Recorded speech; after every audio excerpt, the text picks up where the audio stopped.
ഇവിടെ അറിയിക്കും. വളരെ സത്യസന്ധമായി കൃത്യമായി അത് ഇവിടെ നടപ്പാക്കും. അങ്ങനെ നടപ്പാക്കിയിട്ടുള്ള മുൻ വ്യവസായ മന്ത്രി എളമര കരീമിനെ ഞാൻ മുക്തകണ്ഠം പ്രശംസിക്കുന്നു. അദ്ദേഹത്തെ എങ്ങനെയാണ് പ്രശംസിക്കേണ്ടത് എന്ന് ഒരു ഭാഷാ പണ്ഡിതനല്ലാത്തതുകൊണ്ട് എനിക്കറിയില്ല. വളരെ നല്ല രീതിയിലാണ് കാര്യങ്ങളൊക്കെ പോയത്. എന്നാൽ കഴിഞ്ഞ 1.5 കൊല്ലമായി എല്ലാം തകിടം മറിഞ്ഞിരിക്കുന്നു. ഞാൻ ആരെയും കുറ്റപ്പെടുത്തുന്നില്ല.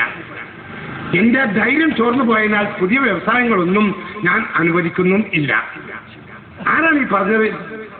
കോൺഗ്രസ് നേതാക്കന്മാർ പറയണം, KPCC പ്രസിഡന്റ് പറയണം, കുഞ്ഞാലിക്കുട്ടി പറയണം, ഇവിടുത്തെ ലീഗ് നേതാക്കന്മാർ പറയണം, പാണക്കാട്ട് തങ്ങന്മാർ പറയണം, എല്ലാ മാന്യന്മാരും പറയണം. ആരാണ് ഈ പറഞ്ഞത്? ഇന്ത്യ ഭരിക്കുന്ന ഇന്ത്യയിലെ പ്രതിരോധ വകുപ്പ് മന്ത്രി AK ആന്റണിയാണ്. പ്രതിരോധ വകുപ്പ് മന്ത്രി എന്ന് പറഞ്ഞാൽ ആരാ? ഇന്ത്യയിലെ 4 ലക്ഷം കോടി രൂപയുടെ ആസ്തിയാണ് ഇന്ത്യയുടെ പ്രതിരോധ വകുപ്പിന്. അതിന്റെ തലപ്പത്തിനുള്ളതാരാ? ഇന്ത്യയിലെ വ്യോമസേന, അതുപോലെ തന്നെ കരസേന, നാവികസേന, ഇതിനൊക്കെ തലപ്പത്ത് സർവ്വസൈന്യാധിപൻ ഇന്ത്യൻ പ്രസിഡന്റാണ്. ആ ഇന്ത്യൻ പ്രസിഡന്റാണ് യുദ്ധത്തിനൊക്കെ തീരുമാനമെടുക്കേണ്ടത്, യുദ്ധം നടത്തേണ്ടതുള്ള തീരുമാനമൊക്കെ എടുക്കുക. എന്നാൽ അതിന് ഭരണപരമായ കാര്യങ്ങൾ നടത്തുക പ്രതിരോധ വകുപ്പ് മന്ത്രിയാണ്. 4 ലക്ഷം കോടിയുടെ ആസ്തിയാണ്. ഇന്ത്യയിലെ സൈന്യത്തെ കഴിഞ്ഞ ജനുവരി 26 കണ്ടില്ലായിരുന്നോ? അതിന് മാർച്ചൊക്കെ ലോകത്തിന്റെ 2ാം സ്ഥാനത്താണ് നമ്മൾ.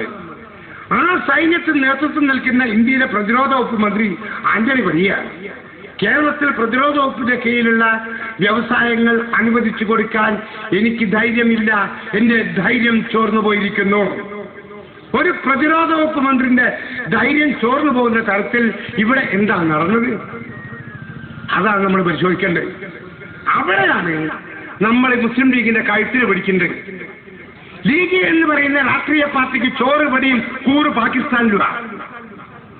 നിങ്ങൾ പാകിസ്ഥാൻ ചാരന്മാരാണ്. അത് തെളിയിച്ചിട്ടേ റഷീദ് നാട്ടിൽ നിന്ന് പോകുള്ളൂ. അറിയോ? നിങ്ങൾ എവിടെ ജനിച്ചത്? ലീഗ് എവിടെ ജനിച്ചത്? ലീഗ് ഇന്ത്യക്കാരനാ ആണോ? മുഴുവൻ സാമ്രാജ്യത്തിനോടുമെതിരായി ഇന്ത്യയിൽ പോരാട്ടം നടക്കുമ്പം ബ്രിട്ടീഷുകാരുടെ ചെരുപ്പിളക്കിയായി ജനിച്ച രാഷ്ട്രീയ പാർട്ടിയാണ് നിഷേധിക്കാൻ നിങ്ങളൊക്കെ ഉണ്ടാവുമോ? ആൺകുട്ടികളുണ്ടോ ലീഗിന്റെ അകത്ത്? ഉണ്ടെങ്കിലും വാ, അവരെ കൊണ്ടു നടക്കുന്ന കോൺഗ്രസും വാ, അവരെ പിന്നാലെ നടക്കും കോൺഗ്രസ്. ഞാൻ കോൺഗ്രസിന്റെ സിദ്ദീഖിനോട്, ഞങ്ങളെ നാട്ടുകാരനാ ബന്ദിരംഗാ നിരോധനം ചോദിച്ചു, നിങ്ങളെന്തിനാ ലീഗിനെ അയച്ചിറക്കുന്നത്? ഓൻ പറയാ മുസ്ലിം ലീഗ് പവർ എക്സ്ട്രാ, അതുണ്ടായിട്ടാ ഞങ്ങളിങ്ങനെ നിൽക്കുന്നത്. ഞാനെന്ത് പറയാനാ?